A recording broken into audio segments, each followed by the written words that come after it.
gracias. Voy a comenzar presentando a los oradores que aquí ustedes ven. El primero de ellos es el doctor Juan Carlos Tejerizo, aquí está, que es el vicedirector del Hospital Italiano, urólogo. Antonio Loruso, director médico del ALSEC, la entidad que organizó este evento. La doctora Dora Loria, que es una experta epidemióloga con larga trayectoria en el Instituto Roffo. El doctor Federico Coló, actual director médico del Instituto Alexander Fleming y presidente de la Sociedad Argentina de Mastología. Juan Lacaba es nuestro actual presidente de la Sociedad de la Asociación de Oncología Clínica que nos reúne. María Susana Ciruzzi, que es abogada, es doctora de la Universidad de Buenos Aires, trabaja como asesora letrada en la Dirección Asociada de Asuntos Jurídicos en el Garrahan, en el Hospital de Pediatría.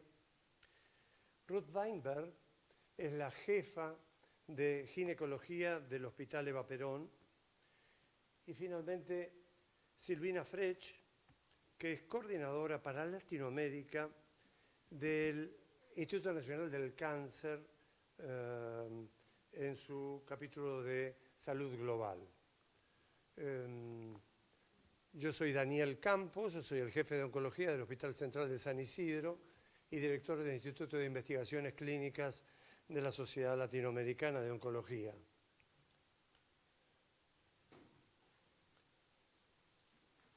Bueno, ¿qué es esto de tener cáncer? ¿Es un destino inexorable? ¿Es algo azaroso? ¿Qué podemos hacer? Esto es riesgo a tener cáncer. Y de eso vamos a hablar hoy con cada uno de estos panelistas. Vamos a esperar de ustedes quizá alguna pregunta que si la escriben, un par de azafatas van a estar cerca de ustedes y me van a acercar la pregunta. Allí están en el fondo y vamos a trabajar sobre eso. Vamos a empezar con un panorama global de este título que es el riesgo. Juan Lacaba quizás nos haga una síntesis de este tema. Gracias. Bueno, primero, ante todo, buenas tardes. Agradecerles a la ALSEC por la invitación. Creo que este foro es un primer foro y eso significa que va a haber muchos más. Y es una cuestión básica y crítica, porque para que uno llegue a una acción global se necesitan al menos 3 sectores que funcionen. El sector del Estado, que es quien debe brindar gran parte de estas cosas, el sector académico, que es el sector que coloca la cuestión de experto en el área, y es fundamental el sector de las ONG o los sectores sociales para que empujen junto con el sector académico para llegar al Estado. Si no damos estos 3 bloques, es muy difícil que se logre una acción concreta. Por eso es una bienvenida a este tipo de foro.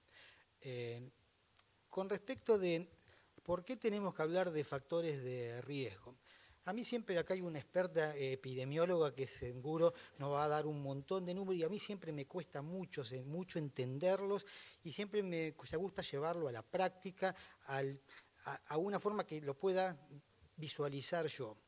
Y esa es una cuestión que, por ejemplo, ¿ustedes saben cuántas pacientes nuevas se diagnostican con cáncer de mama, que es un solo cáncer? ¿Cuánto se diagnostica acá en Argentina? O sea, ¿qué es lo esperado? Para que tengan una idea, se diagnostica una paciente nueva cada 15 minutos. En Argentina, más o menos. O sea que en lo que dura esta charla, vamos a tener 5 pacientes nuevas diagnosticadas de un solo cáncer. Y por suerte, el cáncer de mama es un tumor que se cura mucho. Decimos, 1 de cada 5 pacientes se puede curar, 1 de cada 6 se puede curar.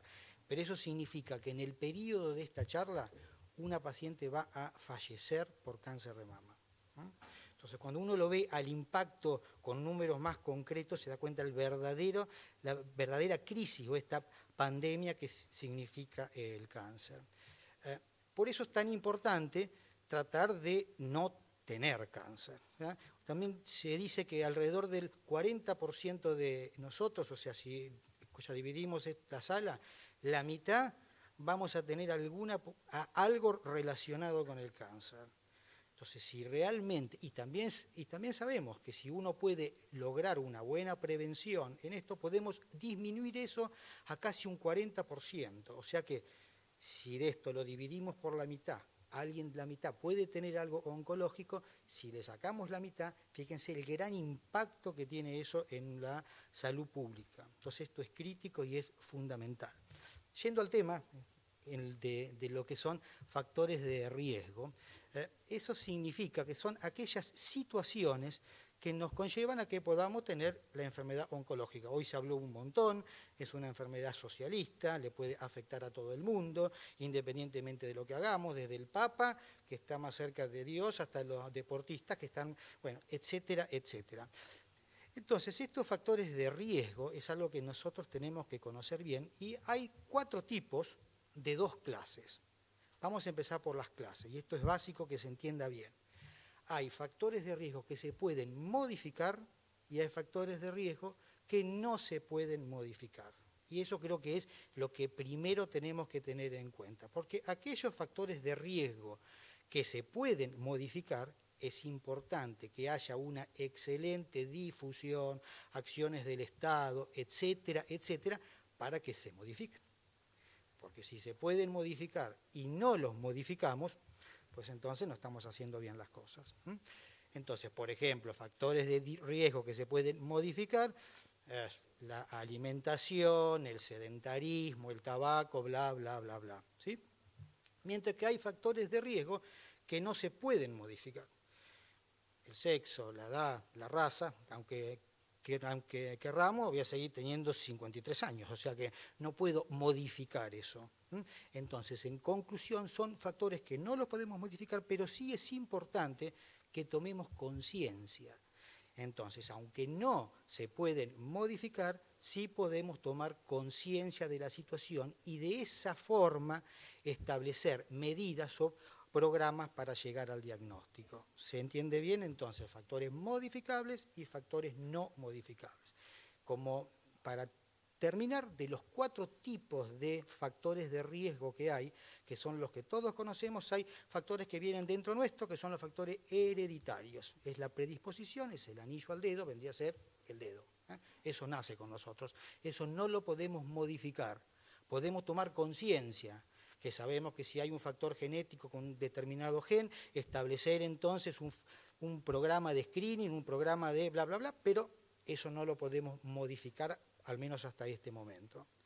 Después tenemos factores biológicos, que son también los que vienen con nosotros, el sexo, la edad, la raza, situaciones que no vamos a poder modificar, pero que sí sirven para establecer campañas.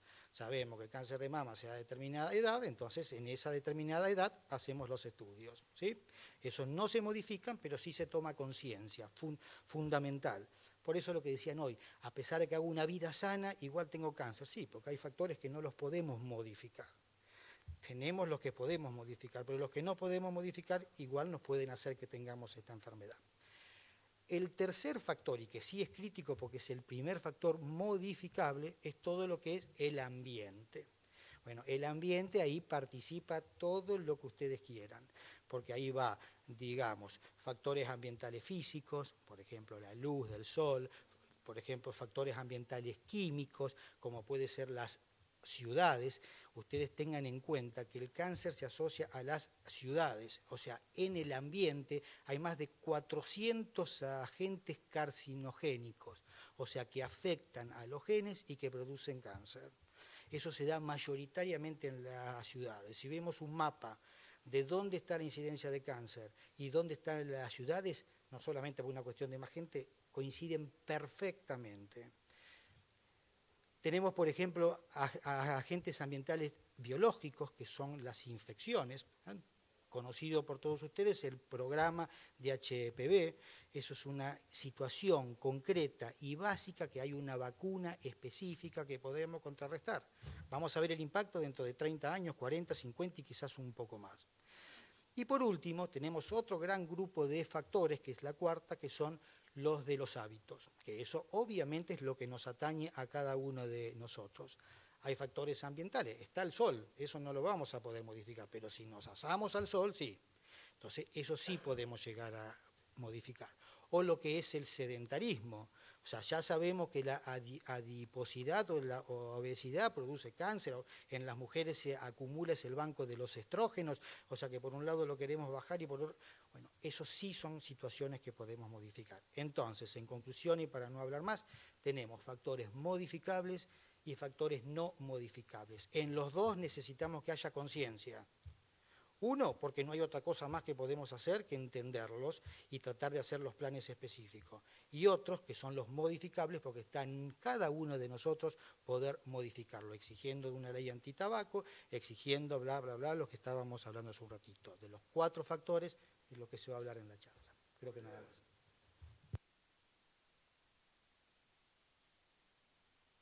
Allá, que es la ALSEC acerca de este tema del riesgo. Doctor Lorusso. Bien, habíamos acordado que del tema factores de riesgo lo va a tratar mucho de los que estamos acá, pero yo quiero contar que hoy tuvimos en el acto inaugural uno de los hechos más importantes que va a marcar este congreso, este foro, que es escuchar al presidente de Uruguay, que es un oncólogo que desde hace años como presidente de Uruguay lucha como el trabajo y que tiene que ver con la historia del ALSE. En 1921, como decías vos, hacia el centenario ya, dentro de poco, el ALSE va a seguir manteniendo su visión, sus objetivos que figuran en sus estatutos. Prevención, educación, prevención primaria, como recién nos cuenta el colega, y prevención secundaria.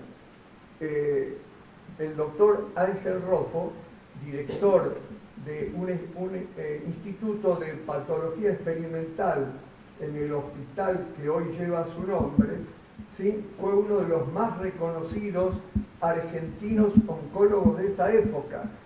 Tenía reconocimiento internacional, fui testigo de ver libros y cartas que le mandaban desde otros países. Su señora, Elena Larroque de Roffo, fue la fundadora del ALSE, estudiante con Roffo, el médico ella después apoyó a su esposo, es el antecedente primario a lo que es Graciela Donet Acosta Güemes, que está acá entre nosotros en este momento. La comisión directiva del ALSE, las veo aquí, presidente de sociedades médicas, de Fagos, Seiré, Castaño, de Sojiva, muchos de los integrantes de esta mesa, formamos parte de un consejo asesor, donde estamos también muchos, Doria y ustedes, que tuvo como objetivo principal para realizar este foro hacer algo multisectorial, multidisciplinario, distintos temas, pero siempre con el mismo objetivo.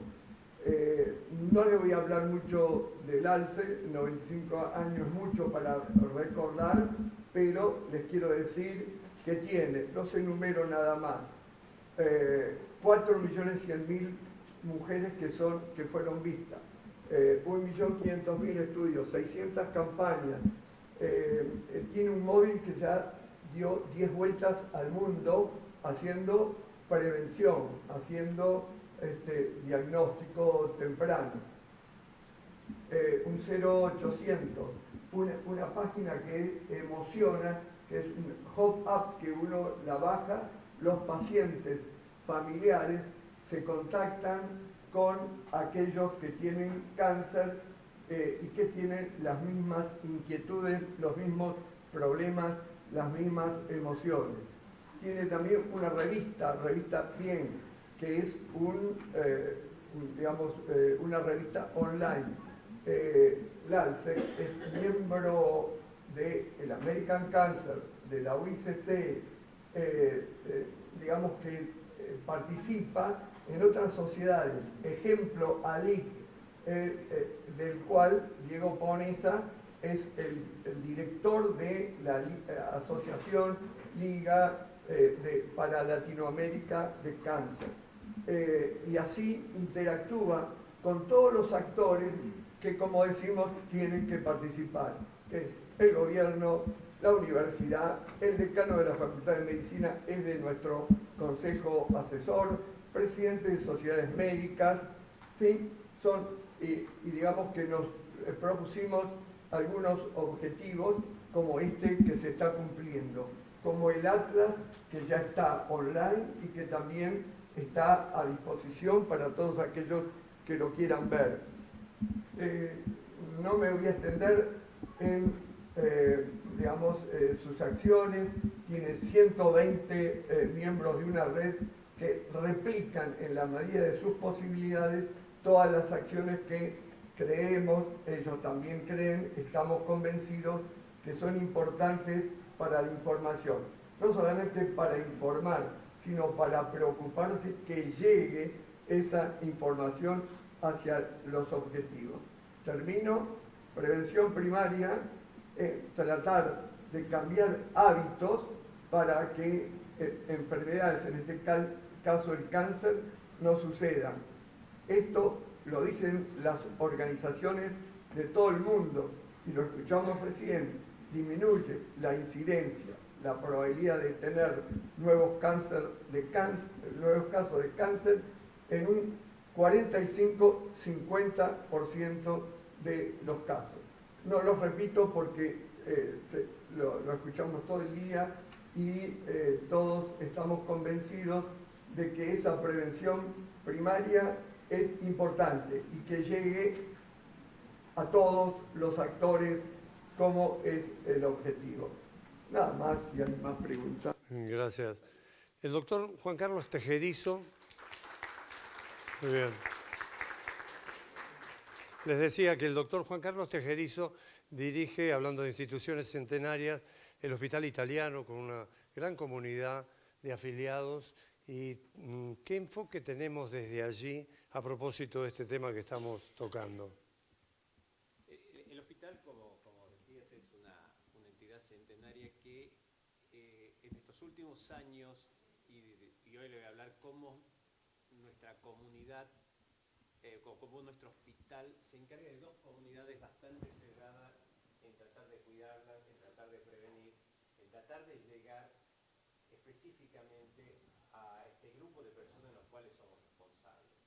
Hoy el hospital cuenta aproximadamente con 8.000 empleados que en forma directa trabajan en el hospital y hay...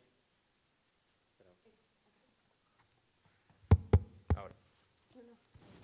8.000 empleados que trabajan en forma directa en el hospital y 2.000 empleados más que trabajan en forma indirecta. Y después tenemos un seguro médico que brindamos atención a 160.000 personas, o sea, 160.000 gente que confía en que nosotros les tenemos que brindar y cuidar la salud de ellos.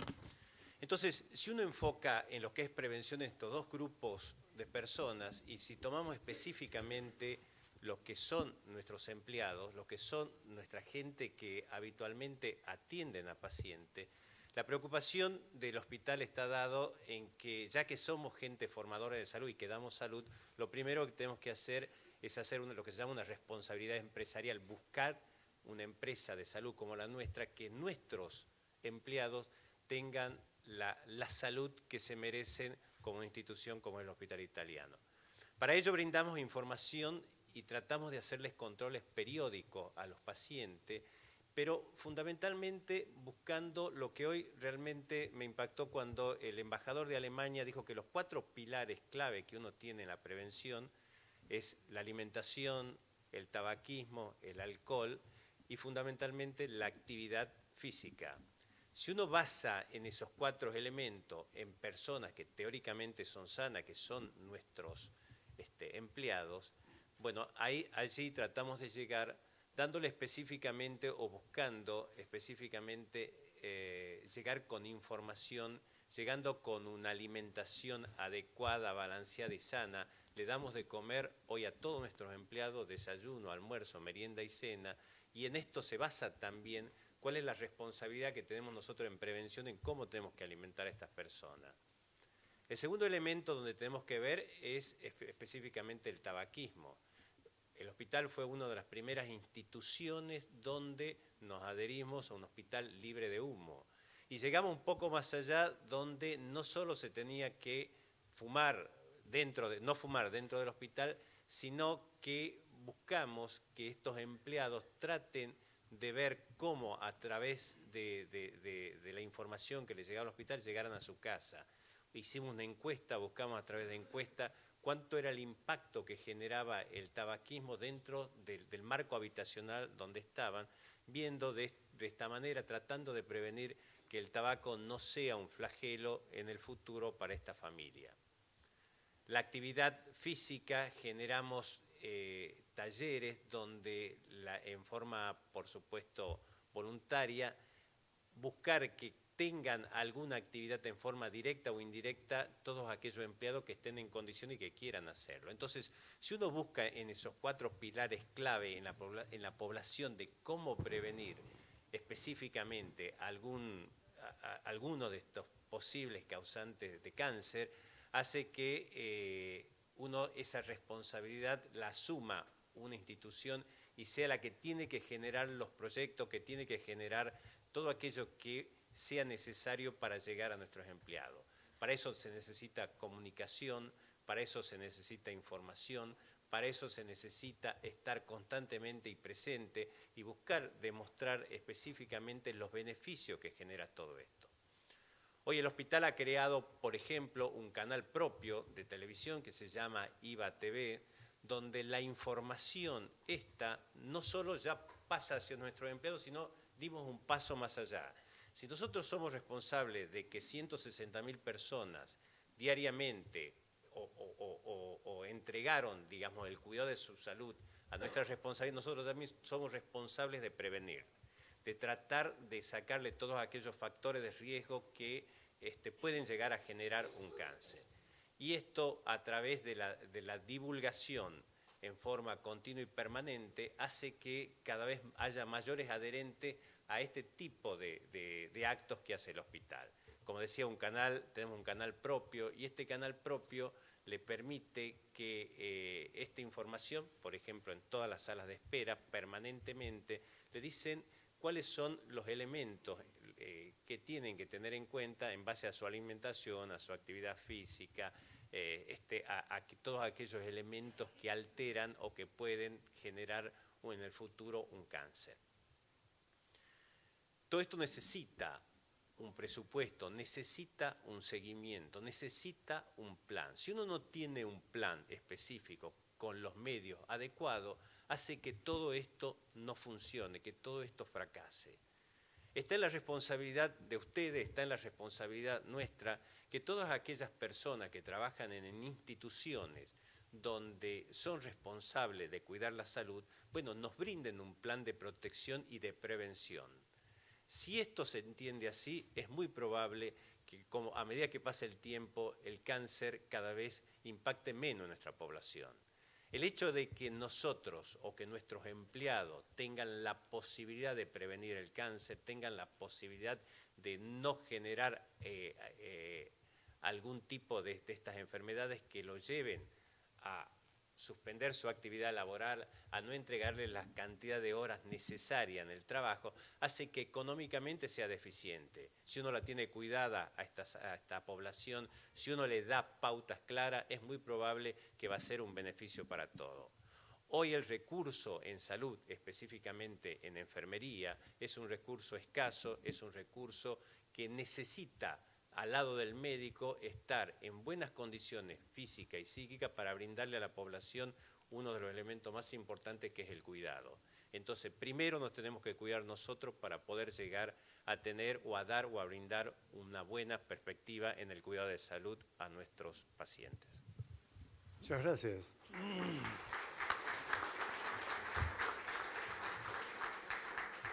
Cáncer de mama hoy. ¿Qué ha cambiado? Federico Coló, presidente de la Sociedad Argentina de Mastología. Creo que hubo un gran cambio en lo que respecta al cáncer de mama. Vayamos un poquito para atrás para saber dónde estamos hoy. En los 70, cuando una mujer tenía cáncer de mama, las chances de poder curarse estaban en el orden del 50 al 60%. Nosotros sabíamos que lo que le podíamos ofrecer a la mujer era una cirugía que era la mastectomía. La mamografía era muy pobre. Nosotros tocábamos más de lo que veíamos. Nosotros veíamos una placa, veíamos una mancha blanca, pensamos que eso era el tumor, y nosotros tocábamos mucho más de lo que veíamos. Tocábamos tumores grandes en general. La paciente había trasladado el tiempo en la consulta y en general consultaba con un nódulo que tenía más de 3 o 4 centímetros. Lo único que le podíamos ofrecer a la mujer era la cirugía, y esa cirugía en esa época era la mastectomía. Con la aparición de la mamografía pocos años después, se da vuelta la historia. Comienza la mujer a tener un protagonismo, comienza a aparecer el protagonismo de la mamografía y empezamos a concientizar a la mujer. ¿Con qué la concientizamos? En principio la concientizamos con la mamografía y con el autoexamen. La mamografía seguía siendo buena, mejor que antes, pero todavía la mujer tenía que diagnosticarse ella misma.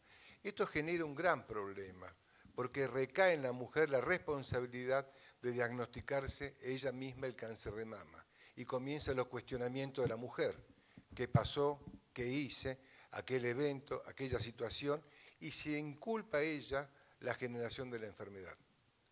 Poco tiempo después nos dimos cuenta que más importante que el autoexamen es que la mujer concurra a hacerse la mamografía. ¿La mamografía por qué sirve? ¿Cuál es la diferencia? Un tumor palpable por parte del médico, por parte de la paciente, tiene que tener 1,5 centímetros a 2 centímetros. Si el tumor es profundo, más difícil aún de encontrarlo. A veces la mujer lo encuentra cuando es pequeño porque es muy superficial, pero en general si es profundo no lo va a encontrar la mujer. La mamografía permite encontrar cuando no es un nódulo, cuando son microcalcificaciones atípicas o cuando el nódulo o la desestructuración es pequeña. Cambió también la cirugía, abandonamos la mastectomía y pasamos a la cirugía conservadora, cuadrantectomía, retirar el tumor e irradiar la mama, y durante muchos años sacamos todos los ganglios. Hoy en día tampoco hace falta sacar los ganglios. Los ganglios solamente se remueven cuando estos son patológicos. Entonces, el cambio fue muy grande. Aparecieron drogas nuevas, apareció la nueva radioterapia, apareció la quimioterapia. En un principio la quimioterapia no existía, el oncólogo no existía, existían los quimioterapeutas. Cuando nosotros ya no sabíamos cómo tratar al paciente, lo derivamos al quimioterapeuta. Ya era tarde. Hoy el oncólogo tiene un rol preponderante. Hace quimioterapia adyuvante. ¿Cuándo? Después de la cirugía. ¿Cuándo? Cuando el paciente no tiene enfermedad. Ya está operada. Estamos tratando de evitar las complicaciones eventuales de esta cirugía. Pero creo que el mayor cambio en los últimos años fue el cambio hecho a partir de la mujer. La que generó el cambio fue la mujer, pero ¿cómo lo hizo? Primero perdió el miedo. Yo recuerdo muy claramente una paciente que en una época le decíamos hágase el autoexamen. Y la paciente consulta por un nódulo. Se opera, se hace la mastectomía y anduvo todo muy bien. Y un día la paciente me pregunta, ¿la mastectomía es el premio de encontrarlo tempranamente al tumor? Yo no supe qué responderle. No fue un premio. En realidad, el premio lo tienen hoy. ¿Por qué? Porque si el tumor es pequeño, si el tumor mide menos de 1 centímetro, si el tumor no tiene ganglio comprometido, con radioterapia, en general, se soluciona el problema. La mujer es la que generó el cambio. La mujer es la que hizo las ONG. La mujer es la que exige hoy en día a su prepaga, al Estado, que le brinda cobertura en el tratamiento. Y cuando alguien le dice que no, hace un recurso de amparo. Este recurso de amparo le permite a la mujer poder recibir el mejor tratamiento. En la Argentina estamos capacitados para brindar a todas las mujeres el mejor tratamiento que existe en el mundo. El Estado nos brinda las drogas. La Sociedad Argentina de Mastología capacita a los médicos. La mastología, expatología mamaria, es la especialidad que trata el cáncer de mama. Durante muchos años fue tratado por muchos, por cirujanos generales, por ginecólogos generales, por el tocoginecólogo que le hizo el... Hoy en día es una especialidad que se dedica al tratamiento del cáncer y es la mastología la que lo hace. La Sociedad de Mastología acredita a los médicos para que estos sean los que van a hacer la especialidad. Lo más importante es que cada uno de ustedes, cada una de las pacientes, sean conscientes del poder que tienen para poder modificar la historia. Muchas gracias.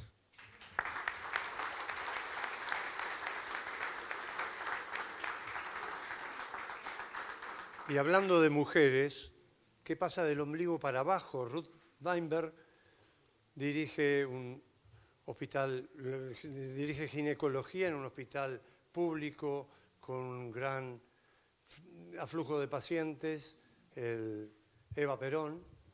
Queremos tu experiencia. Sí, bueno, muchas gracias. Yo estoy a cargo del servicio de ginecología del Hospital Eva Perón, que es el hospital cabecera del Partido de San Martín y de la región sanitaria Quinta.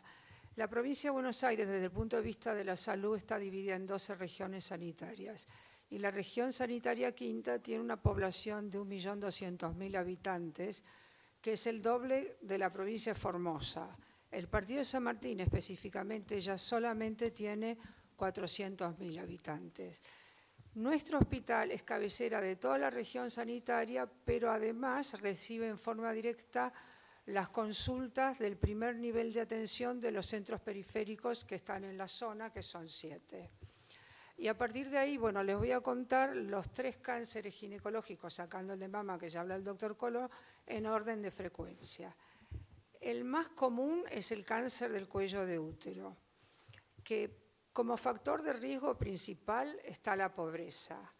La pobreza en el sentido global, la pobreza en cuanto a que la relación sexual temprana con cambio de parejas y sin un método de barrera expone más al contagio por HPV, que es la infección viral que se asocia al cáncer de cuello, la baja inmunidad que tienen las pacientes que están entre la pobreza y la exclusión por falta de cloacas y por otras dificultades socioeconómicas, como ser la mala alimentación, baja en proteínas, la baja de inmunoglobulinas, como es la falta de educación que les hace saber que por un lado hay que cuidarse y por otro lado hay que saber prevenir. Todo eso conlleva a que sea un factor de riesgo importante resumido en la pobreza. De lo que podemos hacer para prevenir el cáncer de cuello, la verdad que hay un montón de cosas y si las aplicáramos bien sería una enfermedad que debería estar tendiendo a desaparecer. La más importante y que está vigente a partir del 2011 es la incorporación al Plan Nacional de Vacunación de la vacuna contra el HPV. El HPV es un virus que tiene 80 cepas distintas conocidas, de las cuales algunas son agresivas y generan cáncer y otras que no.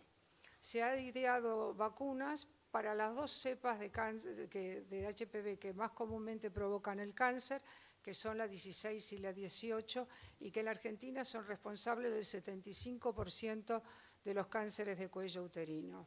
Al estar en el Plan Nacional de Vacunación a los 11 años, mediante 2 dosis, todavía no tenemos cambios epidemiológicos porque es muy reciente, pero tenemos la esperanza que eso en el futuro cambie todo el cuadro epidemiológico de la enfermedad. Secundariamente tenemos la detección de lesiones tempranas por medio del Papa Nicolau y de la captura híbrida. El Papa Nicolau es un método que surge a principios del siglo XX y que todavía sigue vigente desde entonces. Es un método muy sencillo, muy económico y que detecta lesiones tempranas en forma muy eficaz. En nuestro país, donde el personal de salud es suficiente, generalmente es tomado por médicos y da muy buenos resultados. El problema es el acceso a la toma del Papa Nicolau por parte de los pacientes en zonas como la que se encuentra mi hospital. Hace unos años hicimos un ensayo piloto con el Ministerio de Salud de la Nación, con el camión sanitario yendo a las villas miseria para tomar los papanicolaos a las pacientes entre los 35 y los 50 años, porque la experiencia decía que las pacientes se toman el papanicolau cuando vienen a tener sus hijos y después no acuden más a la consulta. Y bueno, digamos, el resultado de esa prueba piloto fue que las pacientes realmente se tomarían el papanicolau si los centros sanitarios que tienen cerca de su domicilio estuvieran abiertos los días sábados, que son los días que no trabajan. O sea que tenemos una mezcla de pobreza y de dificultad en la logística del acceso a la salud. Bueno, la captura híbrida es un método bioquímico un poco más sofisticado, pero de mucha sensibilidad, que detecta en grandes poblaciones una cantidad importante. Nosotros no lo tenemos instrumentado en el momento porque desde el 2013 desaparecieron los insumos, no hay pago a proveedores y no se ha podido implementar. A nivel hospitalario eso no es un problema porque la paciente que viene se le toma el PAP. La captura híbrida es interesante para que tengan acceso a las mujeres que no consultan a los centros de salud, a los hospitales, que habría que ir a los domicilios. En este momento eso no lo tenemos disponible. De todos modos, bueno, yo revisé las cifras que nos pasó en el 2015. En un hospital de estas características se evaluaron 4.200 muestras de papanicolau en el hospital, de los cuales 2.000 fueron tomados dentro de la institución y el resto venía de los centros periféricos. Se hicieron 73 biopsias de cuello uterino en el hospital y se hicieron 16 cirugías que se llama conización, que es la cirugía del cáncer de cuello temprano. Y lamentablemente hubo 20 nuevos casos de cáncer invasor, de los cuales uno solo era estadio 1, o sea que se trató con intención curativa, 13 fueron estadio 2 y los demás estaban entre estadio 3 y 4, que es gravísimo, y 2 pacientes fallecieron intratratamiento. En este momento tenemos internada a una chica de 30 años con un cáncer de cuello avanzado que nos consultó el fin de semana por insuficiencia renal, virgen de tratamiento. Eso es una tragedia social y la verdad que deberían instrumentarse los operativos de acceso de tal forma que eso en las próximas jornadas sea un mal recuerdo del pasado. En segundo lugar de frecuencia tenemos el cáncer del cuerpo de útero. Por supuesto está primero el cáncer de mama, del cual ya habló el doctor Coló. El cáncer del cuerpo uterino se da en las mujeres en la posmenopausia y los factores de riesgo tenemos fundamentalmente el sobrepeso o la obesidad, que también son más frecuentes en zonas de déficit socioeconómicos subculturales, y la terapia hormonal de reemplazo y digamos, el sedentarismo. Una buena dieta, un cuidado del peso, un cuidado de la actividad física, influyen en el futuro tanto en cuanto a la prevención del cáncer de mama y de endometrio.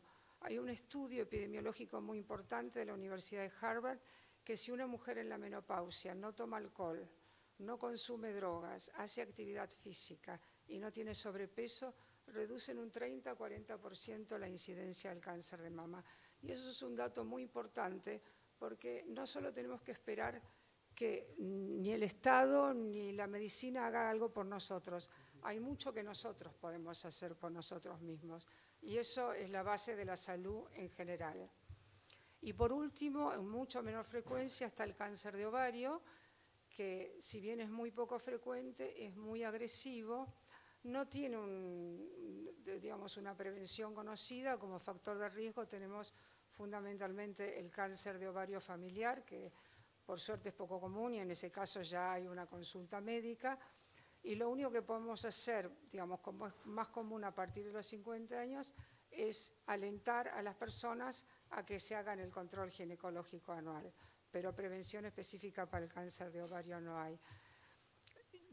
Resumiendo, creo que dentro de todos estos cánceres, el más grave de todos a nivel población es el cáncer de cuello uterino. Y creo que cambiando las políticas de salud, ese es el que más esperanza nos da en un futuro no tan lejano y con un costo bastante bajo, porque es mucho más económico vacunar que tratar pacientes con insuficiencia renal con diálisis. Nada más.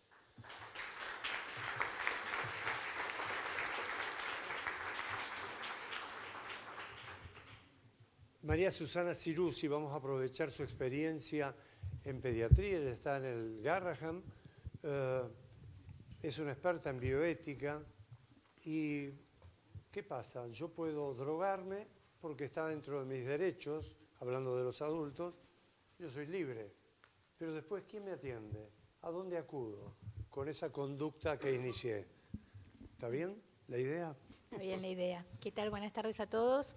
Y bueno, sí, hay una tensión constante entre lo que son los derechos individuales y lo que son los derechos sociales y el bien común. Esto se ha dado a lo largo de la historia, fundamentalmente en nuestro país, donde es uno de los países que más leyes garantistas a nivel de derecho individual tiene, lo cual es para aplaudir, tiene una de las mejores constituciones del mundo, pero esto nos hace perder a veces el horizonte. ¿Por qué? Porque la Constitución justamente nos garantiza a nosotros lo que la Corte Suprema ha dado a llamar el propio proyecto de vida. Mi propio proyecto de vida, que puede ser bueno, malo, regular, gustar más o menos a los otros, pero es el que yo elegí. Y dentro de ese proyecto de vida están las conductas saludables, pero también las conductas que no lo son. Y que de repente, en principio, nadie podría obligarme a mí a decir no tomes hectolitros de café, no te drogues, no fumes, no seas sedentarista, camina un poco más, porque en realidad yo elegí quedarme todo el día tirada en la cama, fumar como un escuerzo, comer paella a la valenciana todos los días y bajarlo con café, bien negro en lo posible. Esto en principio está protegido por nuestra Constitución Nacional. Pero ¿qué pasa? Ningún derecho es ilimitado. Y frente a esta situación de mi propio proyecto de vida aparecen los proyectos de vida de cada uno de ustedes, que pueden o no coincidir con el mío y que inclusive colisionan. Y cuando se produce esa colisión, necesariamente tiene que aparecer el Estado para establecer si el balance que se desequilibró con las conductas individuales. Y esto significa que frente a mi derecho individual a vivir como yo quiero, aún mal, si así lo deseo, frente a la inexistencia, porque así debe ser, de una obligación jurídica de ser saludable, aparecen después los proyectos de vida de cada uno. Y esto significa que aparece el concepto de lo que jurídica y bioéticamente se llama corresponsabilidad social. Esto quiere decir, yo puedo realizar mi propio proyecto de vida, que puede o no ser bueno, pero hay un límite. Ese límite inclusive es un límite legal porque está puesto por la misma Constitución Nacional. El viejo adagio, ¿sí? Mi derecho termina donde empieza el derecho de los demás. En definitiva, eso es lo que significa el límite que el Estado pone. Yo puedo hacer lo que quiera, siempre y cuando no interfiera arbitrariamente en los derechos de los demás. ¿Y cuándo mi conducta no saludable afecta a los demás? Y afecta a la justicia distributiva. Decidieron, ustedes se acuerdan, el caso de Sandro, por ejemplo, y tantos casos más que tenemos, Cacho Castaña, ¿sí? El derecho a, bueno, vivir por ahí una vida por ahí disoluta, trasnochar, fumar, comer, beber, está bárbaro, parte de mi proyecto de vida. Ahora, cuando requiero luego al sistema de salud para que me atienda, porque necesito, por ejemplo, un trasplante bioorgánico de pulmón y cardíaco, y ahí ya empiezo a afectar la justicia distributiva, porque ¿en qué lugar queda aquella persona que se cuidó toda su vida y que también necesita acceder a un trasplante de órganos, sabiendo que los órganos son, por propia definición, escasos? Entonces ahí es cuando aparece, y esto es muy discutido desde el punto de vista de la bioética, si lo que se llama la conducta anterior no termina justamente afectando este equilibrio que debe existir en una sociedad.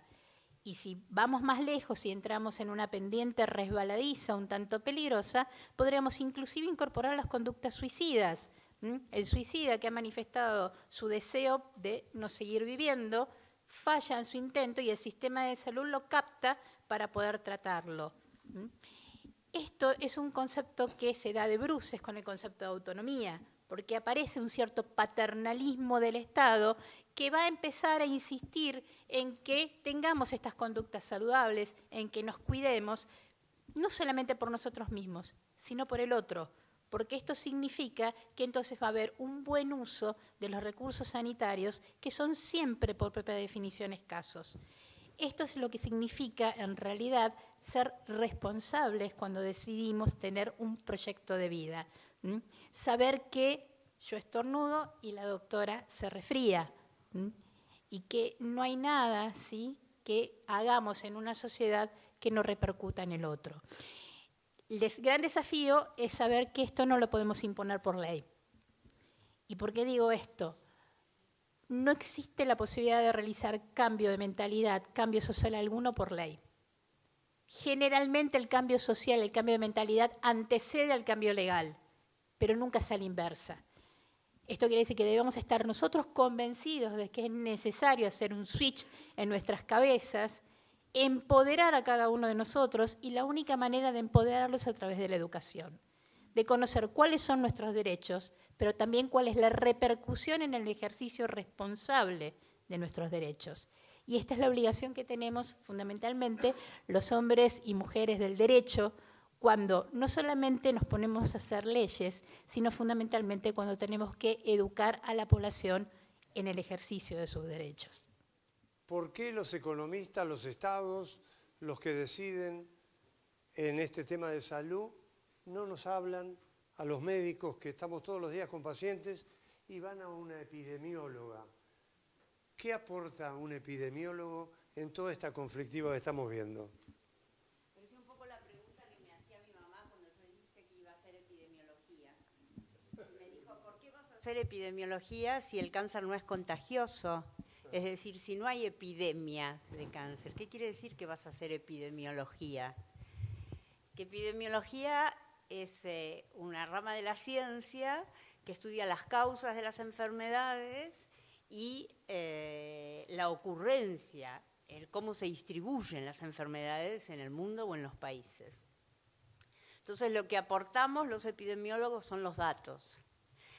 ¿Qué datos? Bueno, las fotos de lo que hay en el momento, por ejemplo, las fotos de cuántos cánceres tenemos en algún lugar, en la República, en las provincias. Una foto es una cosa estática y son los números.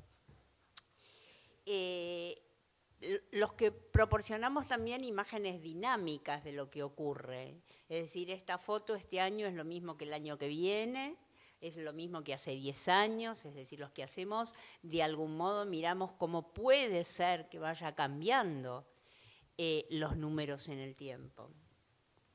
Hacemos también proyecciones de lo que puede pasar.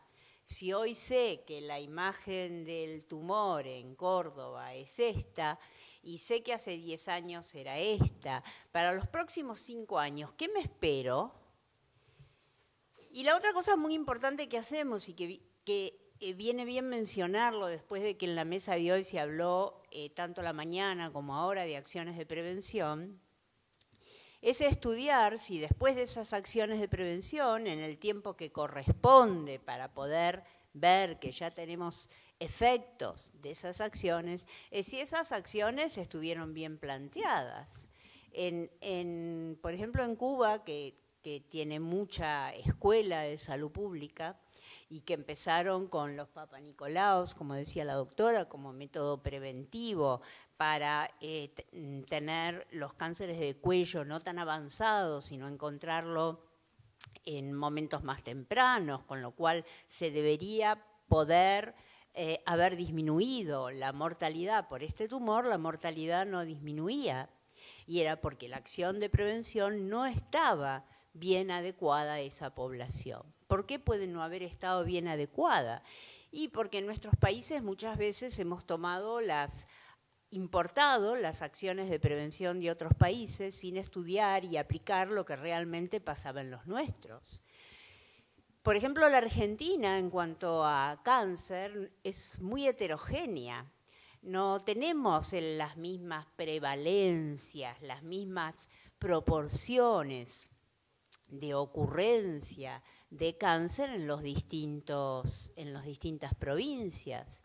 En la zona del NOA, por ejemplo, y del NEA, tenemos una preponderancia del cáncer de cervix que no tenemos en Córdoba, en la provincia de Buenos Aires, en la capital federal, que no quiere decir que no tengamos cáncer de cervix, pero quiere decir que por ahí hay otros tumores cuya ocurrencia está por arriba. Cuando a veces tengo que dar clases de epidemiología y justamente de factores de riesgo y pregunto, ustedes saben cuál es incluso a profesionales, ustedes saben cuál es el principal factor de riesgo para cáncer. En general la contestación es el tabaco y no es así. Es el principal factor de riesgo externo, pero el principal factor de riesgo es la edad. En general, a medida que avanzamos en la edad, el riesgo de tener algún cáncer es mayor. Y entonces, en poblaciones jóvenes, tenemos que tomar algunas acciones que por ahí no son las mismas que en poblaciones ancianas, porque los factores de riesgo endógenos propios de la población pueden ser distintos.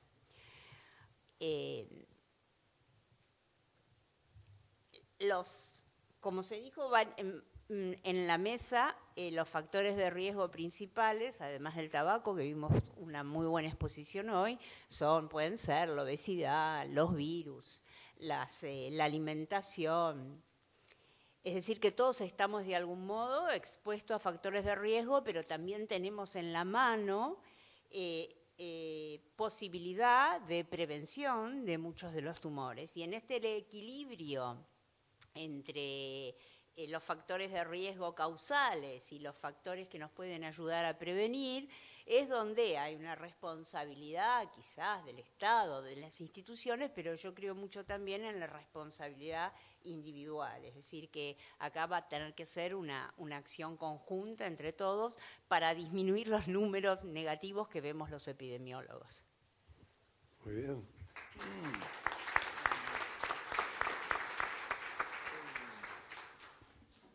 Una bióloga molecular formada en Georgetown, Rosarina, ¿qué nos puede decir desde su laboratorio y la genética sobre este tema del riesgo?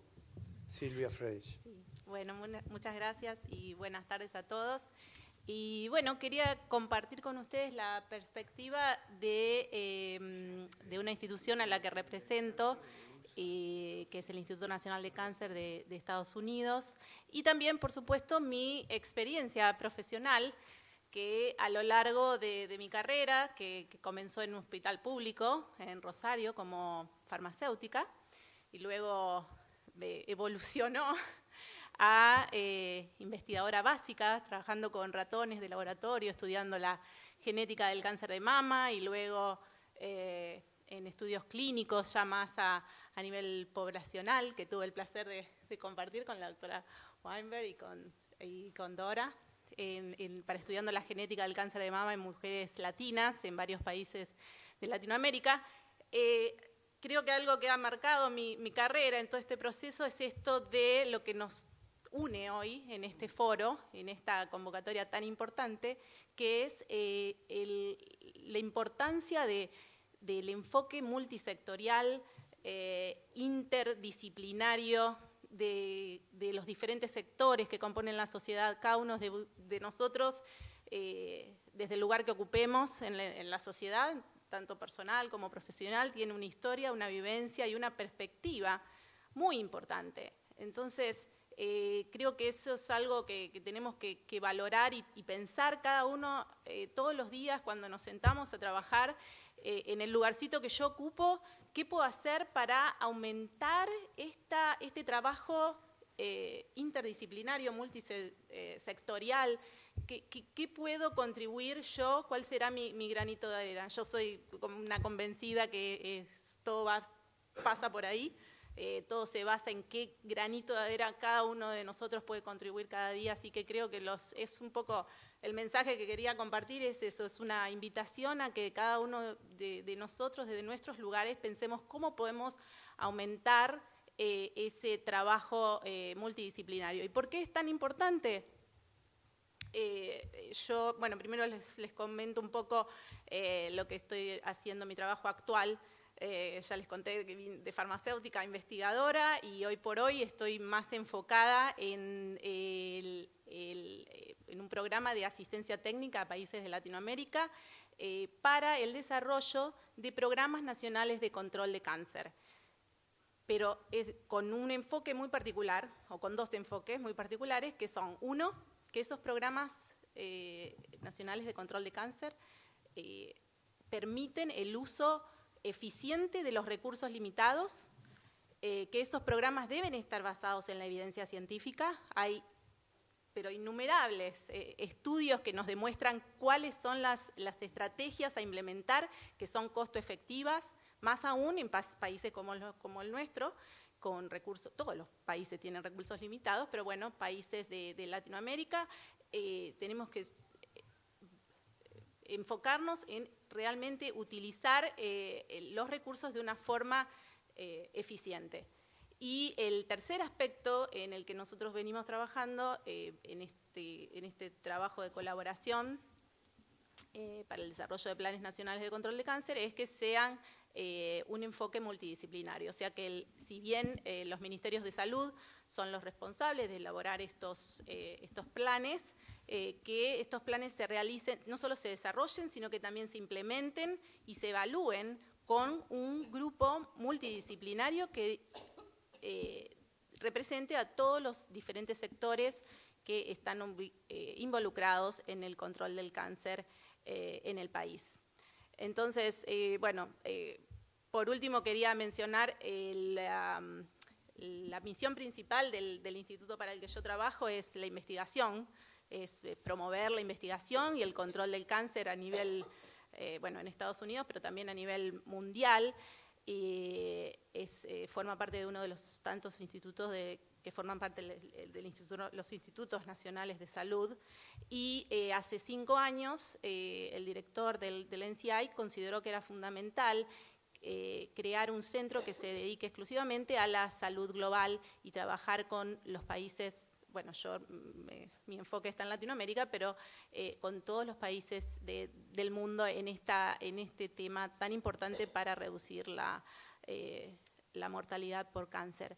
Y si bien la misión principal de nuestra institución es realizar investigación científica, generar la evidencia para que luego se pueda trasladar eso en políticas de salud pública, en prácticas clínicas, tenemos un gran programa que está destinado justamente a esto, a qué pasa después. Se genera la evidencia, se publica el paper, pero cómo esto llega a la población, cómo logramos que haya un impacto. Entonces, eso es actualmente el enfoque de mi trabajo y,